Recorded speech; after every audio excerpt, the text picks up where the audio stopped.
2 days ago, the FBI arrested a 71-year-old man. He wasn't some ruthless mafia boss. He was a co-founder of Silicon Valley with a net worth of over $400 million. His company is one of the world's largest AI server manufacturers. To many people, he was the perfect example of a life winner. Yet at the age of 71, he chose to engage in smuggling. Today, I'm going to tell the stories of two people. One of them went to prison when he was young, was in debt, and had nothing. Now, people all over China go to great lengths just to visit his place. His supermarket. The other person started from scratch and built a business empire in the United States, but ended up in prison in his old age, unable to enjoy a peaceful end. Both started from nothing and both achieved immense wealth. One began in the shadows and lost all his fortune. The other started from a glamorous position but took dangerous risks. What shaped these two people? And what determined their completely different destinies? Hello friends, welcome back to Zhengguan Dian. I'm Zhen Fei, and today is another episode of our Contemporary Figures series. Let's first get to know the first person. His name is Liao Yixian, a Taiwanese native with an engineering background. When he was young, he earned a master's degree in electrical engineering from Tatung University in Taiwan. Later, he went to the United States and completed a master's degree in computer engineering at the University of Arizona. In those days, very few people could take this path. There weren't many young people from Taiwan coming to the United States at that time. After arriving in Silicon Valley, he worked at a computer company called Great Tech, where he rose to the position of Vice President of Engineering. He followed a steady career path with a bright future ahead of him. But he wasn't content with just working for others. In 1993, together with two friends, the three of them founded a company, Super Micro Computer, known in Chinese as Meichaowei. In the early days of their startup, no one believed in them. The three immigrants had no background and no resources. In Silicon Valley, a place full of smart people, what could they possibly achieve? But just 6 months later, their company became profitable. What Supermicro specializes in is servers, not ordinary servers, but high-performance servers custom-built for top tech companies. Later, when the AI wave arrived, their products were equipped with NVIDIA's most advanced GPU chips. It has become an indispensable part of the global AI infrastructure.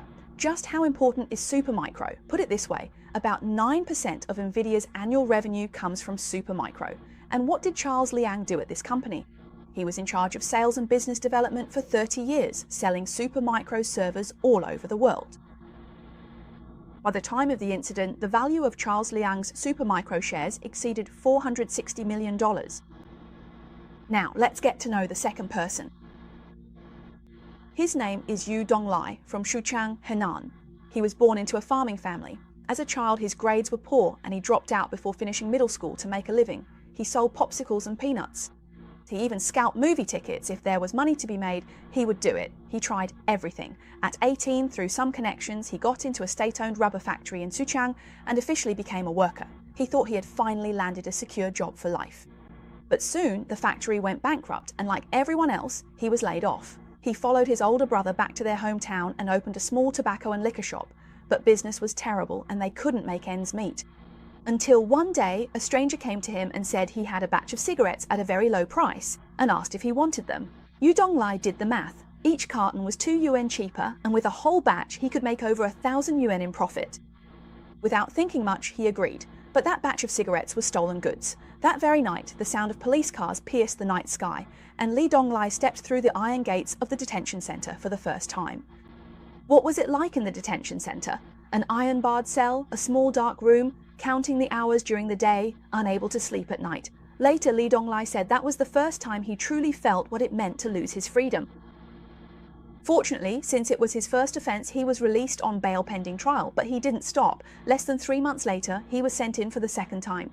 This time, it was because he lent his motorcycle to a friend, and the friend ended up hitting someone while riding it. As the owner of the vehicle, he was implicated. The third time, he was transporting a whole truckload of counterfeit cigarettes and was caught as soon as he got on the highway.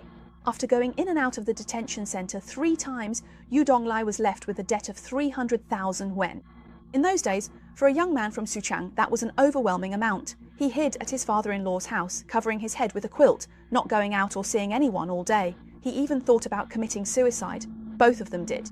Meanwhile, in Silicon Valley, someone was turning Supermicro into the core supplier of global AI infrastructure. And in Shuchang, China, someone was burdened with a debt of 300,000 yuan, not knowing where tomorrow would take him. But next, each of them would experience a life-changing event. Liao Yixian's turning point came when he was 63 years old. For Yu Donglai, it happened in 1998, late at night, a devastating fire. Let's first talk about Liao Yixian. In 2018, Supermicro ran into trouble. The US Securities and Exchange Commission launched an investigation and found that the company's financial reports were seriously delayed. At one point, Nasdaq even suspended trading of Supermicro's stock. After an internal audit, it was discovered that there were major issues with the financial statements from 2015, 2016, and 2017. Revenues had been recorded prematurely, and expenses were deliberately understated. To put it simply, it means counting money that hasn't actually been earned yet as if it has already been made. In accounting, this is called financial fraud. Where does this kind of thing usually start? From the sales side. When the pressure for performance comes down, the sales team will find ways to ship products early and record revenue in advance to make the financial statements look better. And Liao Yixian was precisely the head of Supermicro's global sales team at the time.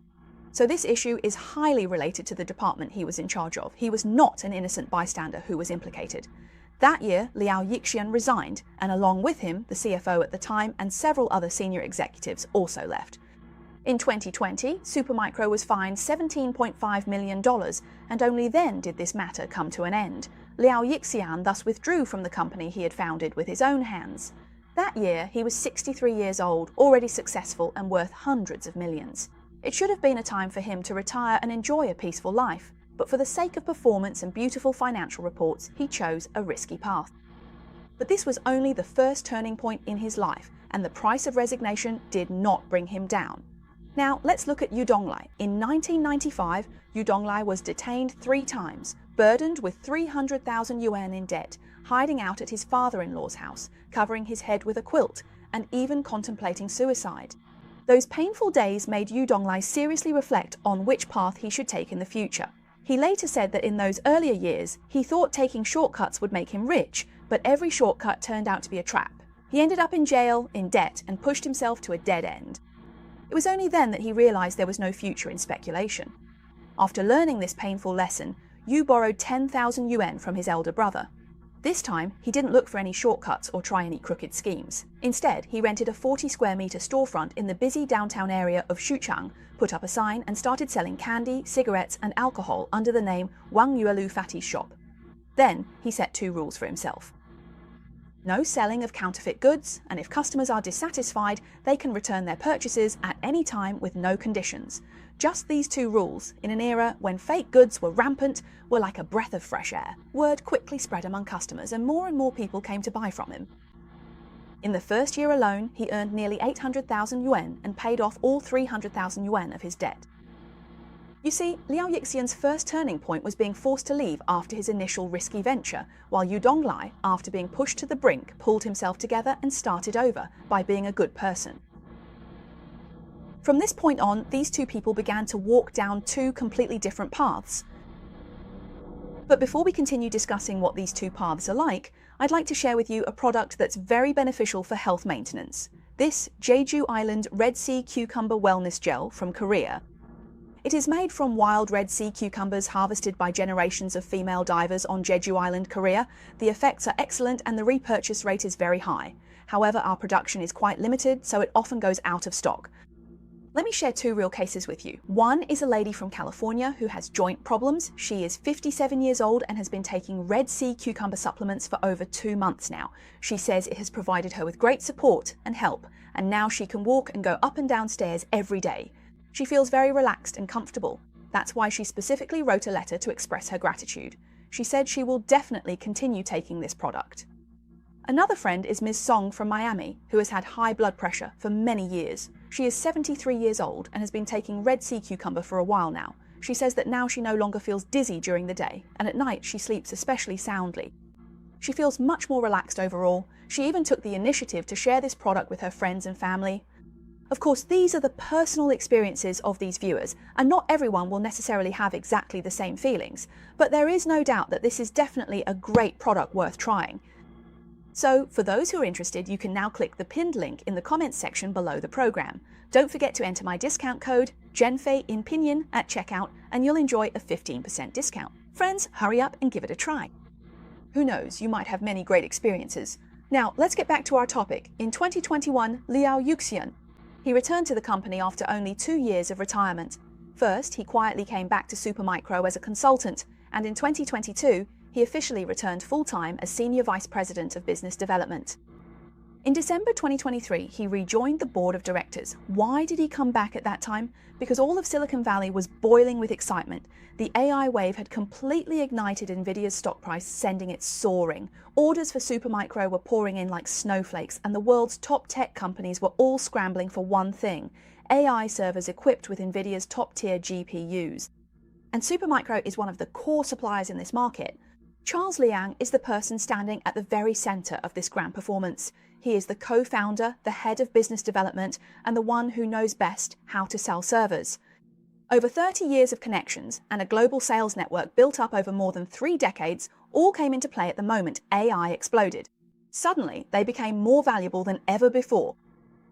But soon a wall appeared in front of him. Starting in 2022, the US Department of Commerce explicitly banned AF servers equipped with Nvidia's top-tier GPUs from being exported directly or indirectly to China. Because these chips are so powerful, if they end up in China, they could be used directly for military purposes. This isn't a grey area, it's a red line written into US law. However, Liao Yuxian decided once again to get involved with Chinese buyers to do business. Chinese buyers were, at the time, the most eager and willing to spend on high-end AI servers in the world.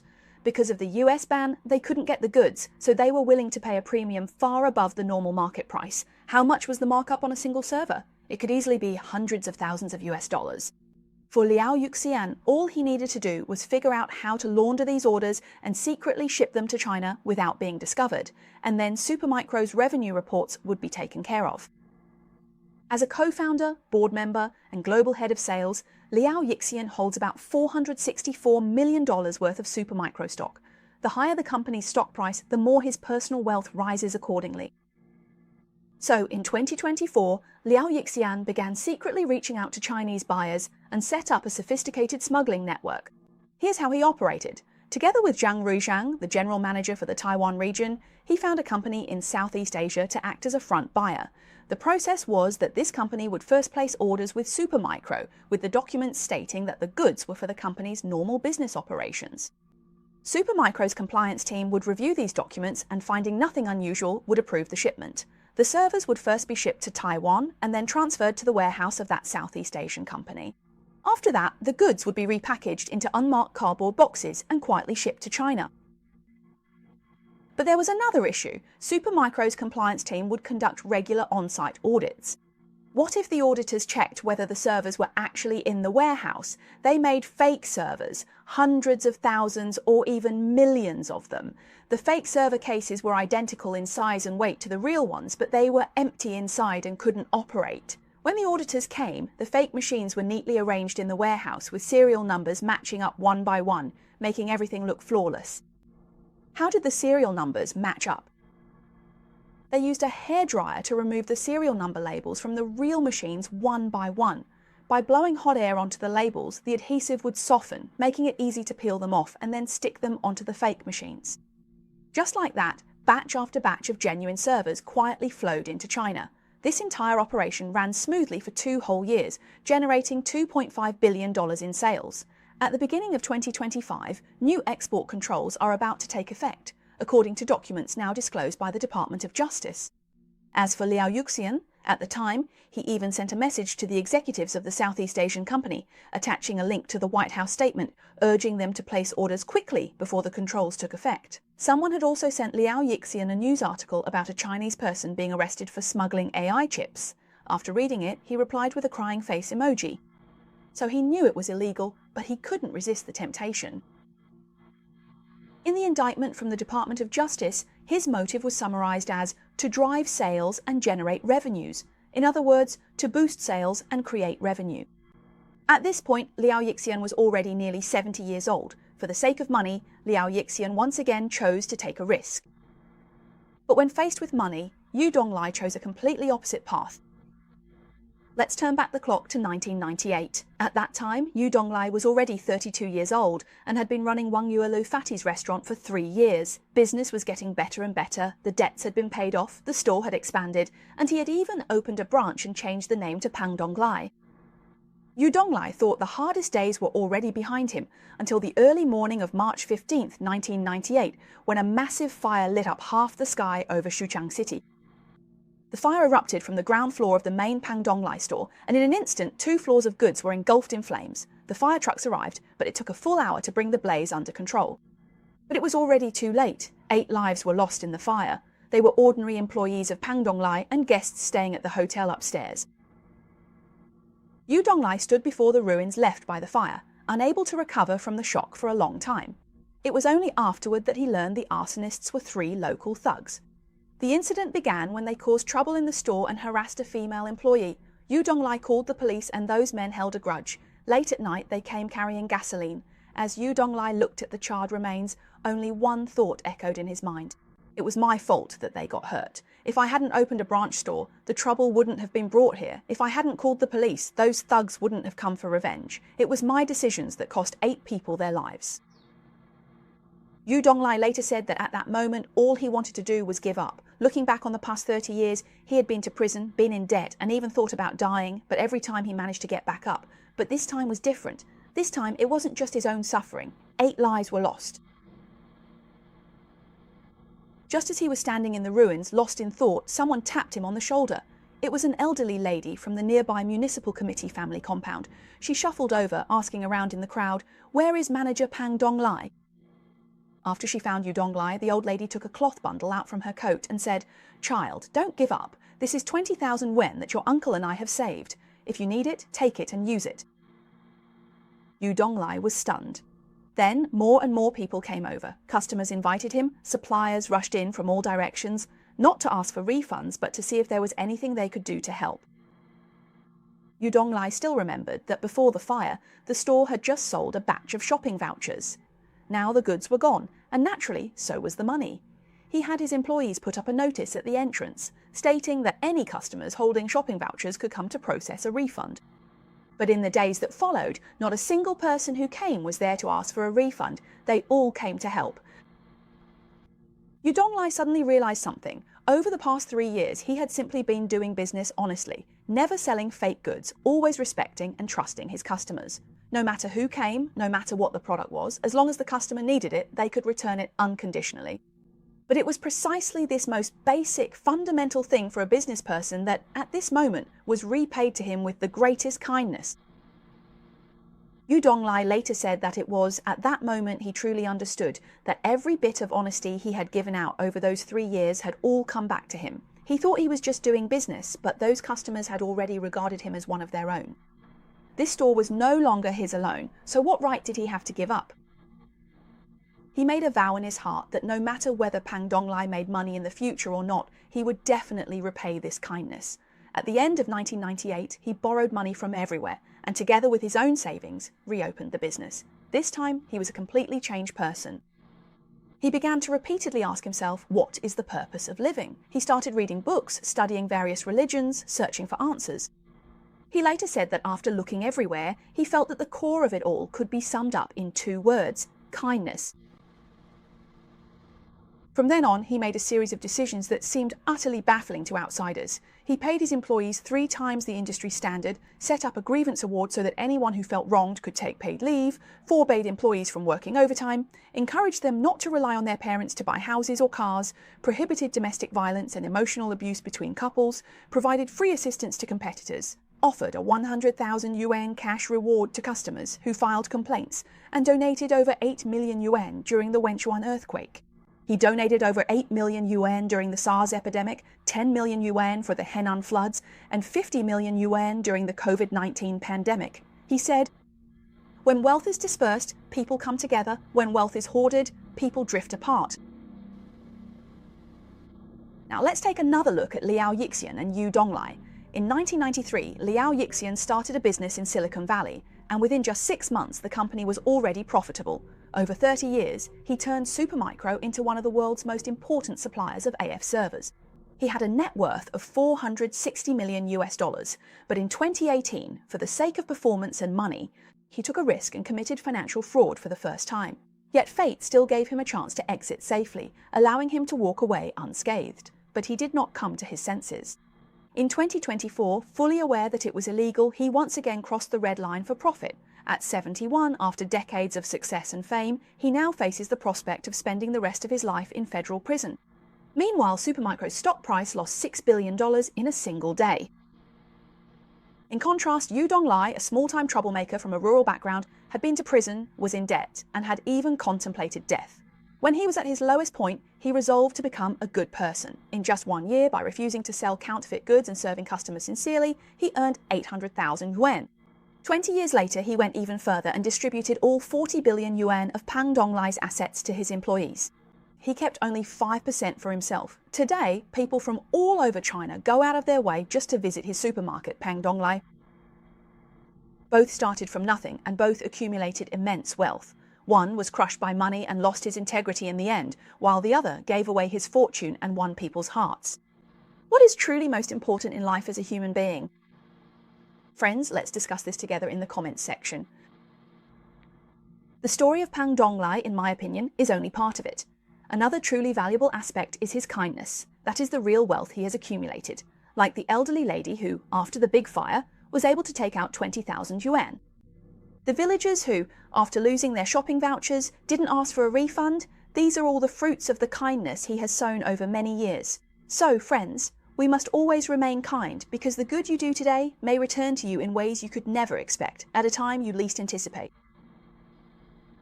Alright, let's wrap up our discussion here today. The stories of these two individuals have also left a deep impression on me. I hope that these portraits of people from our era will also be appreciated by all of you.